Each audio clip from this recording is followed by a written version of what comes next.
하나님의 은혜로 1박 2일의 수련회가 지난주 잘 마무리가 되었습니다. 어저께 참 비가 많이 왔습니다. 지난주 아침까지도 어제처럼 비가 많이 왔었는데 정말 우리들이 수련회를 감당하기 위해서 그 장소로 출발할 때부터 정말 하늘이 깨끗이 맑아지는 것을 하나님이 허락해 주셨어요. 그럴 때부터 하나님 우리와 함께 하시고 돌봐주신다라는 것, 어떤 그런 느낌들을 경험할 수 있었습니다. 특별히 감사한 것은 분주한 이 삶 속에서도 우리 많은 청년들, 70명이 넘는 청년들이 함께 해주셔서 하나님의 음성에 귀를 기울이고 또 그분의 뜻 가운데 살기를 결단하는 그 모습이 얼마나 귀한지 몰랐습니다. 우리 모두 우리의 삶이 다할 때까지, 이 땅의 숨이 다할 때까지 정말 주님의 은혜 가운데, 그리고 주님께 우리의 믿음의 시선을 드리며 계속해서 그 영광을 맛보길 다시 한번 소망합니다. 이제 수련회는 끝이 났지만, 그러나 오늘 계속해서 우리는 그 하나님의 뜻에 대해서 말씀을 나누려고 합니다. 이 기울이다 안기다라는 주제로 네 번째 시간을 가지려고 하고, 매주 말씀드리지만 이 설교는 성서 유니온 선교에서 출판된 제럴드 시처의 하나님의 뜻이라는 책에서 많은 인사이트와 도움을 받았다는 것을 미리 말씀을 드립니다. 얼마 전에 종영했었던 프로그램이 있습니다. 매주 토요일 저녁마다 많은 사람들에게 웃음을 주었고 또 많은 추억을 남기게 해준 프로그램이 있습니다. 그 프로그램의 이름이 뭐죠? 바로 무한도전입니다. 무한도전은 참 다양한 아이템을 갖고 방영을 했어요. 그죠? 너무나 많은 아이템들이 기억에 남지만 오늘 이 말씀과 연결해서 여러분들하고 나누려고 하는 아이템이 있습니다. 여러분, 무한도전은 그 인생극장 Yes or No라는 그 프로그램을 기억을 하십니까? 기억을 못 하셔도 어쩔 수 없는데 제가 어저께 이 검색을 해보니까 벌써 그게 2009년에 방송했던 거더라고요. 그래서 계속 설교 때 계속 옛날 얘기하면 이렇게 별로 이렇게 흥미가 없지만, 그러나 우리가 케이블 방송이나 이런 거 재방송으로 많이 보지 않습니까? 어쨌든 뭐 정말 시간이 빨리 지난 것 같아요. 그 아이템, 그 프로그램 내용을 보면 이렇습니다. 그 멤버들이 방송, 녹화를 앞두고 대기실에 있는데, 대기실에서 이제 그 제작진들이 물어보는 거죠. 녹화하기 전에 밥을 먹을 텐데, 짬뽕과 짜장을 시킬 거다. 근데 무엇을 먹을 거냐, 이렇게 선택을 하게 됩니다. 그래서 두 사람은 짬뽕을 선택하고 나머지 네 사람은 짜장면을 선택하게 돼요. 여러분들, 우리가 취향에 따라서 고를 수 있지 않습니까? 짬뽕과 짜장면을. 근데 그 선택이 그들의 미래를 극명하게 갈렸다라는 것을 우리들은 아마 기억할 것입니다. 예상은 못했지만 그것을 방송을 보신 분들은 기억하실 거예요. 짬뽕을 선택한 사람들은 어디로 가게 되느냐? 서울의 최고급 호텔로 안내를 받게 됩니다. 그럼 짜장면을 선택했던 분들은 어디로 가게 되죠? 우리나라 최남단에 있는 섬 마라도로 가게 됩니다. 마라도에서 짜장면 먹으러 1박 2일을 가게 되는 거죠. 여러분, 프로그램의 내용을 다 이야기할 없지만은 기억하는 몇 가지만 짚어본다면, 짬뽕을 골랐던 두 사람에게 또 다른 선택의 기회가 있었습니다. 그것은 뭐냐? 후식을 무엇으로 먹겠습니까? 그래서 커피와 녹차가 있습니다. 그래서 커피와 녹차를 선택하라는 것이죠. 그래서 커피를 선택한 사람이 있고 녹차를 선택한 사람이 있습니다. 커피를 선택한 분은 계속해서 호텔에 남아서 최고급 룸 서비스를 제공받고 아주 호의호식하는 것을 우리는 기억을 할 것입니다. 근데 녹차를 선택한 분은 어디까지 가게 되죠?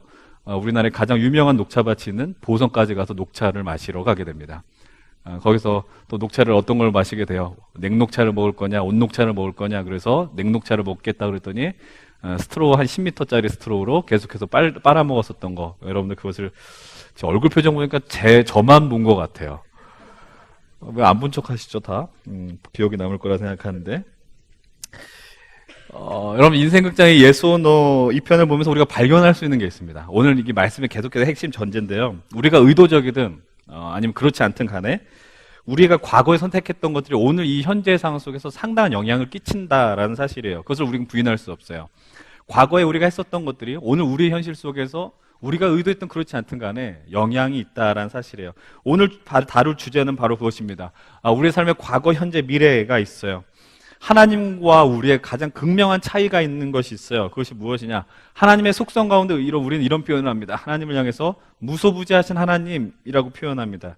이 말을 쉽게 표현하면 하나님의 능력과 하나님의 영광은 시간과 공간의 제한을 받지 않고 어떤 곳에서든지 드러나게 된다는 거예요. 하나님의 영광이 그냥 매주 주일 이 예배 때만 드러나냐? 그것이 아니죠. 그리고 이 대한민국 땅에만 드러나냐? 그런 것이 아니다라는 겁니다.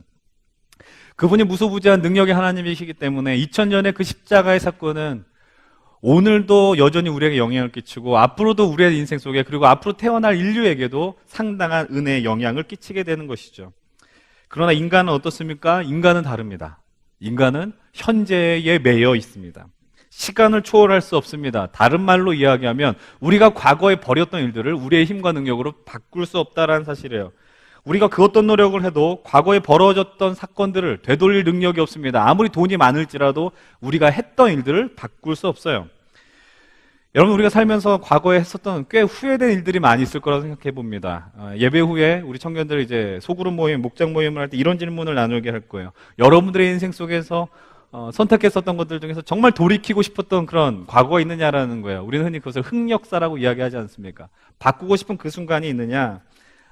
과거에 뭐 타임머신 주제로 한 영화들이 있는데 정말 실제로 타임머신이 있다면 여러분 그것을 타고 어느 시점에 가서 여러분들이 했었던 그 과거를 바꾸고 싶으냐라는 거예요. 뭐 흑역사라고 하는 건 좀 재미있는 어떤 과거일지 모르지만 그런데 사실 상당히 많은 사람들이 과거에 경험했었던 어떤 선택이나 상황 때문에 마음에 큰 상처가 있습니다. 그리고 쓴 뿌리가 있고 그래서 그것을 계속해서 지우고 싶어 합니다. 그런데 생각보다 그것이 잘 지워지지 않는다라는 거예요. 오늘 우리가 이 말씀 속에서 계속해서 갖고 간 전제는 이겁니다. 여러분, 우리는 기억하셔야 되는 건 무엇이냐? 우리는 우리의 능력으로 우리의 과거를 바꿀 수 없습니다. 절대로 바꿀 수 없습니다. 그리고 그 과거의 사건이 오늘 우리에게 어떤 의미든 영향을 끼치고 있다는 것 역시 부인할 수 없는 사실입니다. 오늘 우리가 있는 이 모습들이 있잖아요. 그것이 과거에 축적된 모습이에요. 과거에 어제 그 현실 계속해서 그것이 축적이 돼서 바로 오늘의 내 모습을 형성을 시키는 거죠. 그러니까 어떤 질병들이 있지 않습니까? 어떤 질병이 걸릴 때에 좋지 않은 식습관이나 때로는 어떤 자세들 때문에 그 병에 이게 더 그것이 심해지는 것들을 우리는 보게 되죠. 오늘 우리는 과거의 사건으로 인해서 너무나도 긴 시간 동안 고통받았고 힘겨웠었던 사람들을 오늘 말씀 속에서 만나려고 합니다. 그들은 바로 야곱의 아들들이죠. 오늘 분명하게 등장한 이들을 우리가 두 부류로, 두 포지션으로 나누려고 합니다. 한쪽은 요셉 한 명, 요셉의 삶이고 다른 한쪽은 요셉의 배다른 형제인 10명의 요셉의 형들이라고 이야기할 수 있습니다. 여러분, 이들에게 어떤 과거가 있었을까요? 우리가 정확하게 한 달 전에 우리 요셉의 삶을 나누었었습니다. 요셉을 향해서 이렇게 이야기했죠. 요셉을 보면서 꿈 한번 잘 꿨다고 해서 성공했고 잘 풀렸다 이렇게 해석해서는 안 된다라고 이야기했어요. 그냥 단순히 꿈꾸는 거 그것이 비전이 아니다라는 이야기도 했었죠. 근데 그때 기억을 더듬어서 오늘 말씀을 이어가고 우리들이 좀 이해 받아들이셨으면 좋겠습니다. 요셉이 어렸을 때 아버지에게서 큰 사랑을 받지 않았습니까? 그것을 우리 편애라고 이야기합니다. 근데 아버지의 편애가 형들로 하여금 요셉을 향해서 큰 미움을 사게 합니다. 어떻게 보면 요셉과 형들의 관계에 있어서 먼저 상처를 준 사람은 형들이라기보단 요셉이라고 이야기할 수 있어요. 물론 의도적인 것은 아니죠. 요셉이 꾼 꿈의 이야기는 형들의 마음에 큰 상처를 주기에 충분했고요. 또 마음에 분노를 일으키기에 충분했습니다. 그 내용이 무엇이죠? 거두절미하고 이런 내용 아닙니까? 형들이 나를 향해서 절을 할 것이고 내가 형들보다 존귀, 높임을 받을 것이다. 그것이 바로 꿈의 이야기입니다. 이런 모습을 보면 우리가 좀 이런 기도를 할 필요가 있어요. 하나님, 나로 인해서 누군가 상처받지 않게 해주십시오. 여러분, 우리가 살면서 때로는 의도적이지 않은 그런 행위, 상처를 누군가에게 줄 때가 있습니다. 난 상처 줄 생각이 없었는데 그 사람이 그것을 그렇게 받아들이는 거예요. 일단 이것을 어떻게 해석해야 되냐? 일단 나의 미성숙함으로 받아들이셔야 합니다. 여러 상황을 고려하지 못하고 쉽게 말을 던졌는데 그것에 상처를 입는 사람들이 종종 있다라는 거예요. 그런데 또 반대로는 그것을 받는 이들도 좀 문제가 있죠. 우리가 상처를 선택할 필요는 없지만 그것을 선택하는 이들이 있다라는 겁니다. 어찌되었든 그 결과 형들이 취하는 행동이 있습니다. 너무 지나친 행동을 합니다. 어떤 행동을 하죠? 동생 요셉을 미디안 상인에게 팔아버리고 애굽으로 보내버린다라는 겁니다. 이 사건은 야곱의 아들들뿐만 아니라 그 아버지 야곱에게도 평생 씻을 수 없는 상처가 됩니다. 우리 성경을 보게 되면은 계속해서 요셉을 그리워했고 마음에 이 상처가 있었다라는 것을 야곱의 그 모습을 발견하게 돼요. 그런 과정 속에서 요셉은 정말 치열한 삶을 삽니다. 애굽의 군대 장관 보디발 집에서 살게 되고 또 그의 아내 그 여인에게 유혹을 받게 됩니다. 그래서 억울한 옥살이를 감당하게 되고요. 그런 복잡한 인생 속에서 누군가의 꿈을 풀어주고 그리고 결국 그의 나이 30에 최강대국 그 애굽의 총리가 되죠. 그리고 그는 그 당시 애굽에 있었던 위기, 정확하게 말하면 중동과 저 북아프리카에게 임했었던 세계 전역에 임했던 그 가뭄의 위기를 극복하는 가장 중심의 자리에 서게 됩니다. 그런 가운데서 자신을 팔았던 형들이 곡식을 얻기 위해서 애굽으로 오게 되는 거고, 그리고 그 만남 속에서 어마어마한 일들이 또 이 말씀 속에서 펼쳐지는 것을 우리는 보게 되죠. 그런데 오늘 이 요셉의 형들에게 위기가 닥치게 됩니다. 왜 위기가 닥칠까요? 오늘 본문 15절의 말씀을 우리 먼저 함께 보면 좋겠습니다. 본문 15절 함께 읽겠습니다. 시작. 요셉의 형제들이 그들의 아버지가 죽었음을 보고 말하되 요셉이 혹시 우리를 미워하여 우리가 그에게 행한 모든 악을 다 갚지나 아니할까 하고, 이 본문을 통해서 발견할 수 있는 단서가 있어요. 그것은 무엇이냐? 아버지 야곱이 죽었다라는 거예요. 아버지의 죽음은 슬픈 일이죠. 그런데 그 죽음이 어떤 일을 야기시킵니까? 형들에게 두려움을 줍니다. 왜 그런 두려움이 임할까? 과거 본인들이 했었던 일들을 그들 스스로가 너무나도 잘 알고 있었습니다. 그들에게 있어서 아버지는 그들에게 방패막이가 되었다라는 거예요. 그런데 그 방패막이 어떻게 되는 거예요? 사라졌다라는 거죠. 그리고 그 행동의 영향이 지금 있는 가장 막강한 나라의 총리인 동생 요셉에게 있을 것이다라고 생각하는 겁니다. 그 영향의 결과는 무엇이라고 생각하는 거예요? 형들이 복수다라고 생각하는 거예요. 나 우리를 향해서 복수하면 어떡하지? 이 걱정이, 두려움이 그들에게 엄습해 오는 겁니다. 이 짧은 본문을 통해서 우리는 과거의 흔적이 우리에게 주는 영향이 무엇인지를 발견하게 됩니다. 여러분, 우리 인생 과거의 흔적이 우리에게 주는 감정, 대표적인 감정이 있습니다. 그것이 무엇이냐? 첫 번째로는 바로 후회입니다. 후회는 거의 대부분 우리가 내린 선택과 관련이 돼요. 그렇지 않습니까? 오늘 나눌 이야기들 실제로 깊이 들어가면은 좀 나누기가 곤란한 내용도 있고 마음에 좀 불편한 분들도 분명히 있을 겁니다. 내가 선택한 후회들, 또 내가 누군가로부터 경험한 것들 때문에 누군가에게 원망하는 일들 있지 않겠습니까? 그렇지만 용기를 내셔서 이따 모임 때 그 부분들을 나눌 수 있었으면 참 좋겠다라는 생각을 해봐요. 여러분, 근데 지금 우리가 후회하는 것도 가벼운 예를 제가 몇 가지 들어볼게요. 오늘도 여러분들 그 예를 들 때 나구나 이렇게 생각하는 분들이 있을 텐데, 우리는 날마다 우리의 식탐을 억제하지 못해 늘 후회하지 않습니까? 좀만 먹었어야 되는데 먹었죠. 예. 조금만 참으면 되는데, 물만 먹으면 되는데, 그 밤에 야식을 시키고 치킨을 먹고 라면을 먹고 그 다음날 자신을 눈을 떠봤더니 전혀 다른 얼굴이 거울 앞에 놓여 있는 것이죠. 우리는 즉시 그것을 후회합니다. 우리는 또 어렸을 때 대부분 어떤 후회합니까? 공부 좀 더 할 걸. 예. 근데 어쩔 수 없어요. 돌아갈 수 없기 때문에. 책을 좀 몇 권 더 읽을 걸.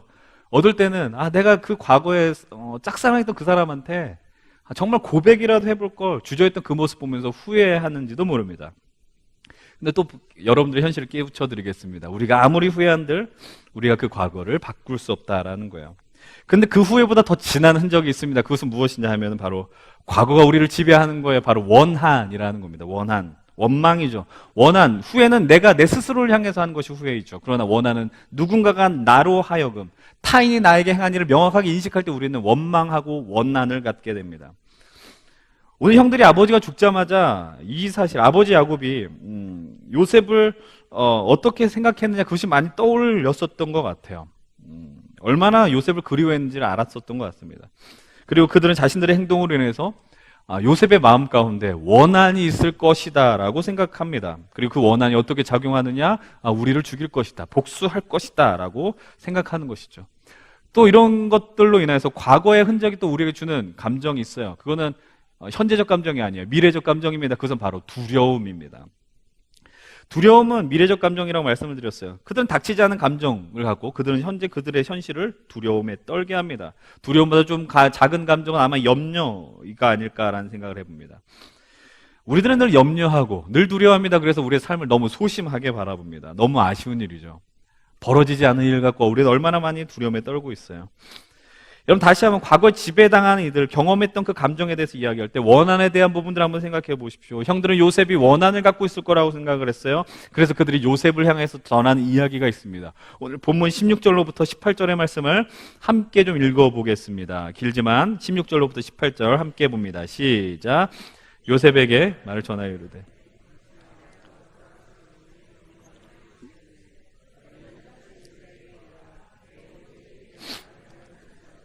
이제 바라건대 그들의 허물과 죄를 용서하라 하셨나니 당신 아버지의 하나님의 종들인 우리 죄를 이제 용서하소서 하며 요셉이 그들이 그에게 하는 말을 들을 때에 울었더라. 그의 형들이 또 친히 와서 요셉의 앞에 엎드려 이르되 우리는 당신의 종들이니이다. 이 요셉의 형들이 이야기하는 내용이에요. 지금 형들은 아버지의 유언과 같은 이야기를 지금 나누고 있어요. 그런데 이 말은요, 아버지의 마음을 대변한다기보다는 누구의 마음을 대변하는 것 같아요? 자신들의 마음이죠. 아버지의 이야기, 아버지를 이렇게 어떻게 보면은 좀 이용한 것처럼 보여요. 요약하면 뭐예요? 우리의 행동을 용서해 달라라는 거예요. 원한으로, 너가 갖고 있는 그 원한으로 우리를 복수하지 말아달라라는 이야기예요. 그리고 더 현실적인 이야기를 해요. 18절에 뭐라고 이야기해요? 우리는 당신의 형이 아니라 종이라고 이야기해요. 납작 엎드렸어요. 너무나도 두려운 거죠. 여러분, 요셉의 가족이잖아요. 형이잖아요. 피부치잖아요. 그렇게 이야기하잖아요. 우리는 당신의 종입니다라고 이야기해요. 이 장면 보면은 우리가 명확하게 떠오르는 하나의 성경 스토리가 있습니다. 누가복음 15장에 바로 나오는 그 집을 떠났었던 둘째 아들 탕자의 이야기죠. 그 탕자가 그 둘째 아들이 아버지 재산을 다 탕진하고 돌아왔어요. 그러면서 뭐라고 이야기해요? 나는 내 아들로서 돌아갈 수 없으니 당신의 품꾼의 하나로 내가 가겠노라라고 이야기해요. 비참한 거 아니에요? 자신이 어떤 존재인지를 놓쳐버려요. 그 두려움 때문에 아버지 앞에 내가 온전한 모습으로 설 수 없습니다. 스스로 판단한다라는 것이죠. 근데 이 요셉이, 이 말을 들은 요셉의 반응이 어떻습니까? 성경 요셉의 행동을 이렇게 이야기합니다. 17절 하반절이죠. 요셉이 그들이 그에게 하는 말을 들을 때에 울었더라 라고 이야기합니다. 요셉은 성경에서 상당히 많이 웁니다. 요셉은 울보예요. 요셉은 시시때로 우는 일들이 너무나도 많습니다. 근데 여러분들 울을 때 그 울음에 대한 해석을 잘 보셔야 됩니다. 우리가 삶 속에서 사람들과 대화할 때 우는 일이 있어요. 근데 왜 우느냐라는 거죠. 기쁠 때도 울을 수 있습니다. 그러나 슬플 때도 울을 수 있고 지나온 세월이 원통해서 울을 때도 있지 않습니까? 요셉이 왜 울었을까요? 형들이 불쌍해서? 아버지의 죽음이 너무나도 원통해서? 아니면 지난 자신의 그 세월이 너무나도 안타까워서 울었을까요? 여러분, 요셉의 울음은 단 하나의 어떤 단어나 감정으로 표현할 수 없어요. 여러분, 요셉은 너무나도 훌륭한 믿음의 사람이죠. 그렇기 때문에 요셉의 마음속에는 원한이 없었을까요? 분노가 없었을까요? 아니죠. 그가 살면서 하나님과 동행하는 삶을 무척 살았지만 하나님께 시선을 두었지만 그럼에도 불구하고 그는 인생 속에서 문득 원한이 있었을 것입니다. 분노가 일었을 것입니다. 자신의 현실을 한탄했었을 것입니다. 불경스러운 상상이 아닙니다. 여러분, 성경을 볼 때 너무나 완벽한 선인도 없으며 완벽한 악인도 없음을 여러분들 기억하셔야 됩니다. 그들도 그저 하나의 인간일 뿐이에요. 그들 역시 불완전한 감정을 갖는 사람들이라는 겁니다. 이 말씀을 우리가 보면서 놓치면 안 되는 것들이죠. 여러분, 근데 이 말씀 속에서 우리가 이렇게 망각하는 게 있어요. 그게 뭐냐면요, 오늘 이 본문의 시점이 우리가 이야기하는 그 과거의 사건으로부터 얼마의 세월이 흘렀느냐라는 거예요. 여러분, 우리는 이렇게 생각 많이 하시죠. 옛날에 좀 안 좋은 일 있고 아픈 일 있으면 무엇이 약이다? 세월이 약이다. 시간이 흘러가면 해결해 줄 거다. 이렇게 생각을 많이 합니다. 정말 그런가요? 그렇지 않아요. 여러분, 과거에 있었던 그 현실이, 사건이, 상처가 오늘 내게 우리가 예상하지 못한 순간에 문득 올라올 때가 있어요. 그래서 나로 하여금 좌절을 맛보게 하고 나로 하여금 슬픔을 가져다 준다라는 거예요. 그래서 유사한 상황이 내게 임하게 되면 내가 그렇게 반응하는 것들, 예상치 못한 반응을 목격하게 됩니다. 어렸을 때 받은 사람들에게 받은 상처가 또 다른 사람을 만났는데 두려움을 갖게 합니다. 내가 어렸을 때 가두렸었던, 경험했었던 그 가정의 상처가 내가 앞으로 이루게 될 그 가정 가운데 긍정적인 못한 영향을 줄 때가 상당히 있습니다. 우리는 숱한 그런 과거의 흔적들로 오늘 우리의 현실 그리고 다가올 미래에 대해서 힘겨워하며 두려워하며 살아갑니다. 여러분, 요셉이 형들에게 있었을 때에, 그 사건이 있었을 때 나이를 10대 중후반으로 보고 우리가 그냥 알기 쉽게 한 17살 정도로 잡습니다. 요셉이 총리가 되었을 때 나이가 30살입니다. 13년의 세월이 흐르고요. 그 다음에 어떤 풍년이, 7년의 풍년이 있었고 7년의 흉년이 있습니다. 근데 여러분들 7년의 풍년만 계산하셔서 7 플러스 7을 해보십시오. 흉년이 임하자마자 가족들이 야곱의 가족들이 애굽에 왔다라고 전제해 보십시오. 아주 타이트하게 잡는 겁니다. 아주 짧게 시간을 잡는 겁니다. 그때 야곱의 가족들이 왔을 때 야곱의 나이는 성경에서 130세 때가 되었다라고 이야기합니다. 그리고 오늘 본문에서 야곱이 죽은 때, 그로부터 17년의 세월이 지났습니다. 147세입니다. 그럼 플러스 17이 되는 거죠. 산수 계산을 잘 하셔야 됩니다. 야곱의 가족들이 애굽에 온 때를 아주 넉넉하게 타이트하게 잡아서요, 흉년이 시작되고 1, 2년이라고 가정을 해보면 17년의 세월이라고 그랬죠. 본문의 시점이. 그리고 풍년 7년이 있고요. 그리고 요셉이 30살 때 과거의 그 시간이 13년이 흘렀다. 그러면 과거의 시간으로부터 오늘 이 창세기 50장의 시간이 몇 년의 시간이냐? 아주 짧게 잡는 겁니다. 최소 37년의 시간입니다. 우리 청년들 가운데 37년의 시간을 살아온 사람들이 물론 있지만 그러나 대부분은 아닐 거라고 생각을 해봅니다.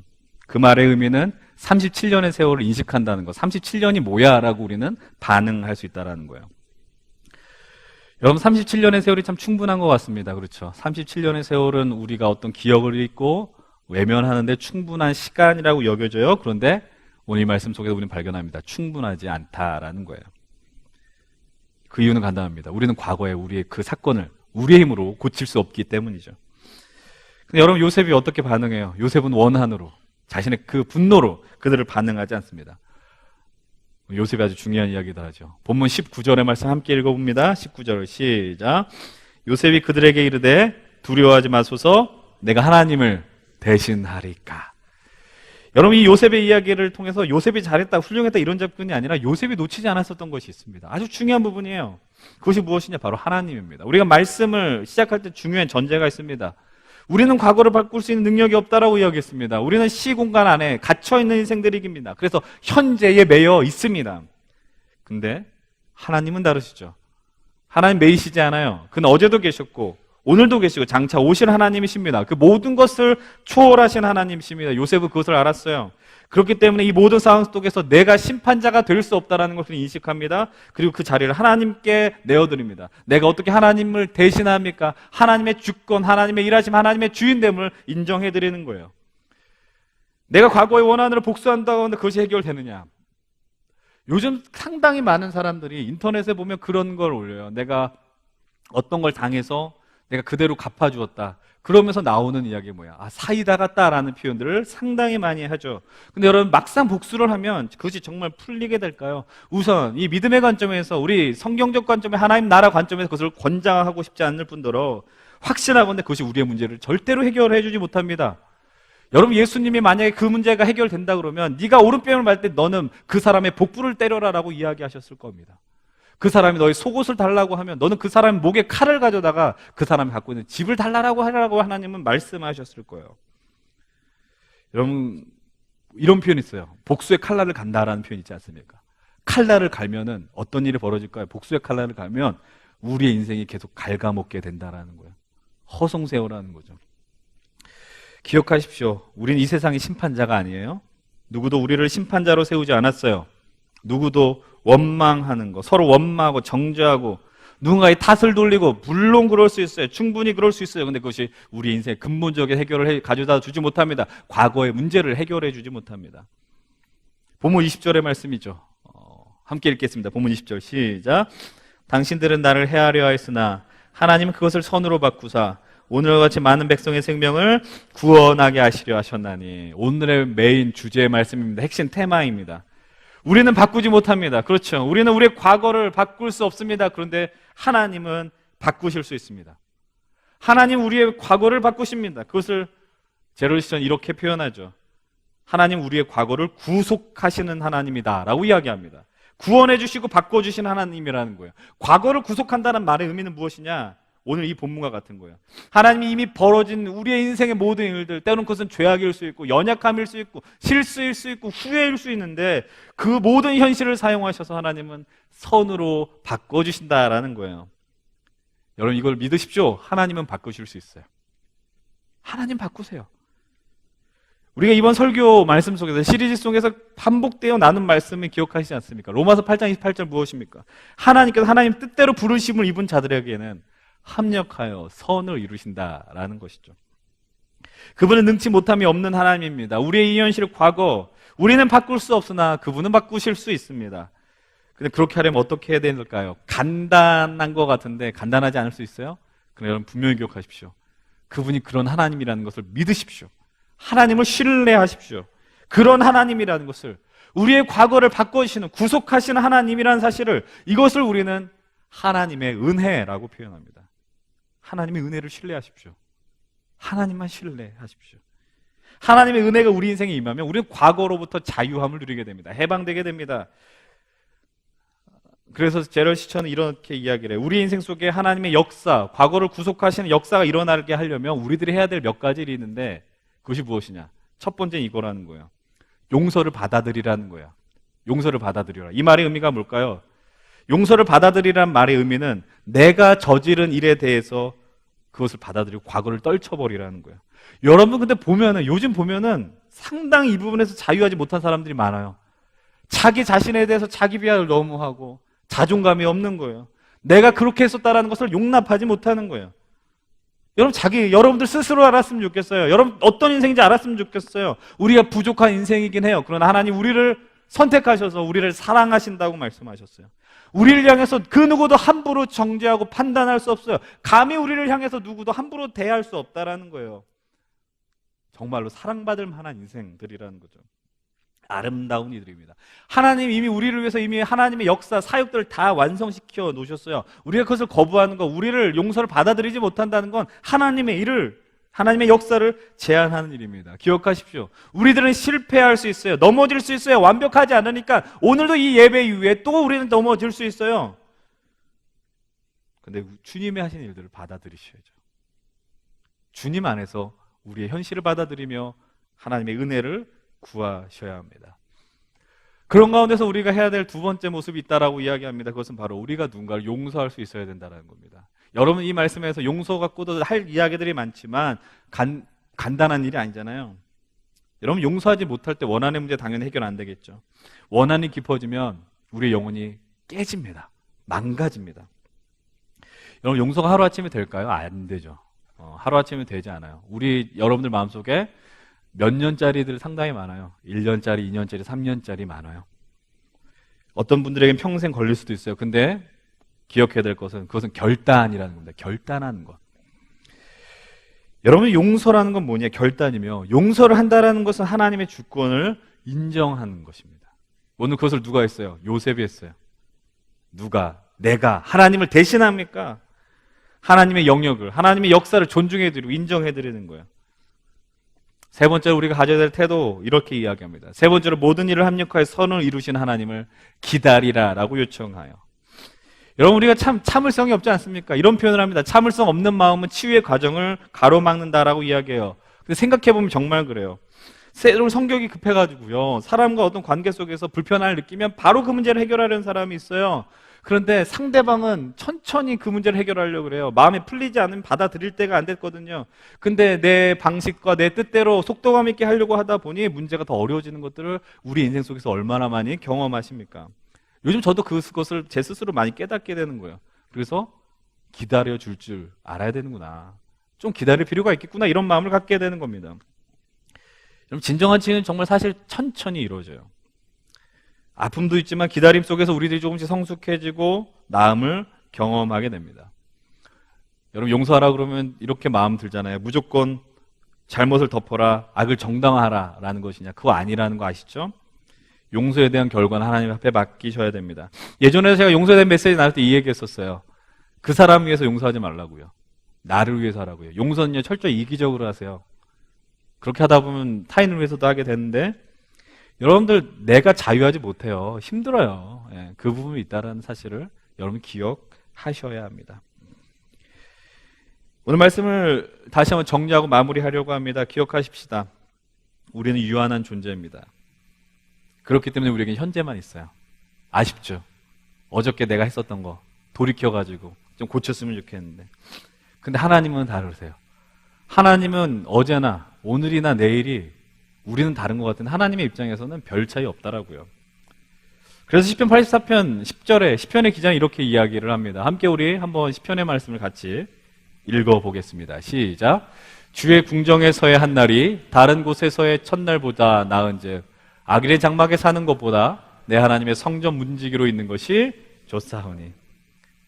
주의 궁정에서 한 날이 다른 곳 첫날보다 낫다라고 고백하지 않았습니까? 그렇기 때문에 그분께서 우리의 인생을 구속시키는 것, 과거를 변화시키는 것은요 어려운 일이 아니에요. 우리에게 필요한 것은 무엇이냐? 하나님의 뜻에 대한 메시지를 우리가 4주 동안 나누었는데 계속해서 이야기한 게 있어요. 그것은 무엇이냐? 오늘 내가 있는 이 자리에서 하나님을 위해 살아가라는 거예요. 오늘 내 삶의 현실 속에서 하나님께 주권을, 하나님의 주인됨을 인정해드리라는 거예요. 우리에게는 현재가 있지만 그분은 우리가 어떻게 할 수 없는 그 과거를 변화시키고 구속시킬 수 있는 능력이 하나님이시에요. 그 과거로 인해서 영향받는 그 미래까지도 그래서 변화시켜 주신다고요. 그래서 우리가 예수 그리스도 안에 있을 때 어떤 은혜를 경험하게 됩니까? 사도 바울은 그래서 고린도후서 5장 17절을 통해서 이렇게 이야기를 합니다. 함께 5장 17절의 말씀 함께 읽겠습니다. 시작. 그런즉 누구든지 그리스도 안에 있으면 새로운 피조물이라 이전 것은 지나갔으니 보라 새 것이 되었도다. 우리 계속해서 이사야 43장 18절 19절 함께 읽겠습니다. 시작. 너희는 이전 일을 기억하지 말며 옛날 일을 생각하지 말라. 보라 내가 새 일을 행하리니 이제 나타낼 것이라. 너희가 그것을 알지 못하겠느냐? 반드시 내가 광야의 길을 사막의 강을 내리니.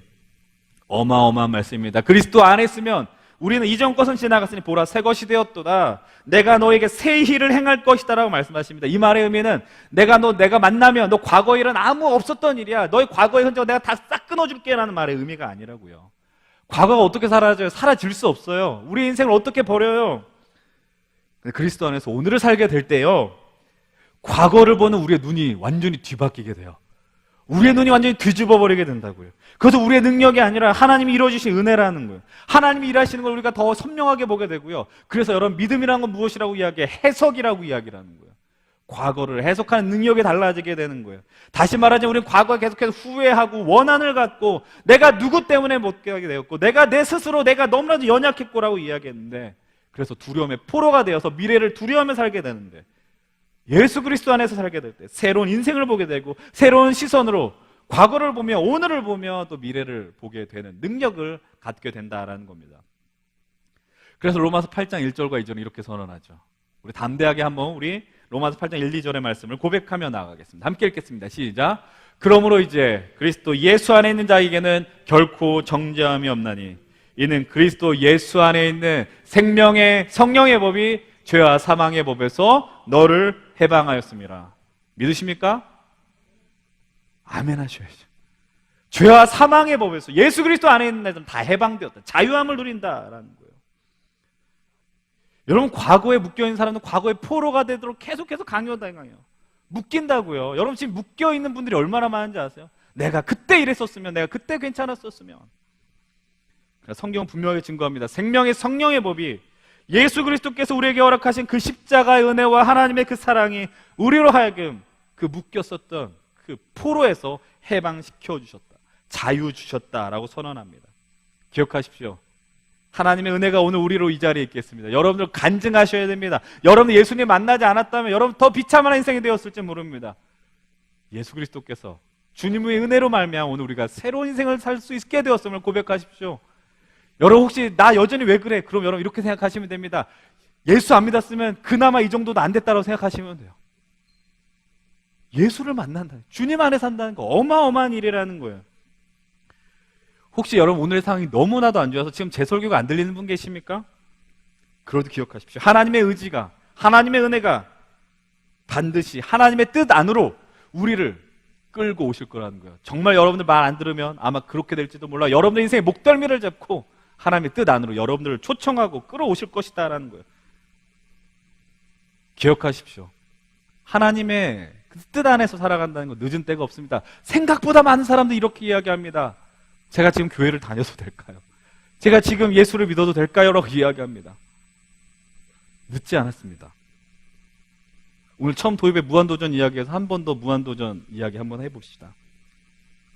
여러분, 박명수 씨가 한 어록 중에 유명한 말들이 몇 가지가 있어요. 이런 이야기를 하죠. 감동적인 이야기입니다. 늦었다고 생각할 때가 진짜 늦을 때다. 그러니 당장 시작하라 라는 겁니다. 이 말의 의미가 뭘까요? 늦었다고 생각할 때 늦은 거 맞아요. 늦었죠. 그런데 그럼에도 불구하고 시작하라라고 이야기해요. 다시 늦지 않았다는 역설 아니겠습니까? 우리가 오늘 우리의 인생 속에서 하나님의 뜻을 행하는 것, 그분께 돌아가는 것 늦은 거 없어요. 지금 늦었다고 생각하세요? 나 같은 사람이 지금 뭐 하느냐? 아니에요. 오늘 당장 다시 한번 그분께 뜻을 정하고 결단하시고 나아가시면 됩니다. 다시 한번 우리 현실을 깨닫게 해드리죠. 오늘 우리는 우리의 과거를 바꿀 수 없습니다. 그러나 기억하십시오. 그분은 바꾸십니다. 오늘 여전히 동일한 상황, 변하지 않는 현실을 우리 살아갈지라도 우리의 믿음의 시선, 마음을 변화시켜서 우리로 하여금 새로운 삶을 살게 하시며 과거에서 해방시켜 주시고 미래를 향한 그 힘찬 길을 우리 주님께서 열어주셨음을 여러분 믿음으로 받아들이시고 그 길을 감격하며 나아가시기 바랍니다. 오늘 예수님 때문에 변화된 우리의 삶을 돌아보십시오. 예수님 만나지 않았다면 어떤 인생이었을까? 끔찍하죠. 기억하십시오. 그리스도인의 삶은, 신자들의 삶은 과거에 매이지 않습니다. 그럴 수 없습니다. 왜냐하면 그분은 우리에게 이미 승리를 주셨기 때문이에요. 이 위대한 신앙 경험을 잊지 마십시오. 우리는 승리를 위하여 싸우는 것이 아니라 승리로부터 싸운다라는 것이죠. 승리를 쟁취하기 위한 싸움이 아니라 승리를 이미 경험한 자들이 누리는, 쉬운 말로 하면 주님의 역사 속에 숟가락을 얻는 인생이다라는 겁니다. 우리의 생명의 성령의 법으로 죄와 사망의 법에 해방시켜 주신 그분을 향하여 우리의 인생을 담대히 맡기며 나아가십시오. 그리고 그분께 더 집중하십시오.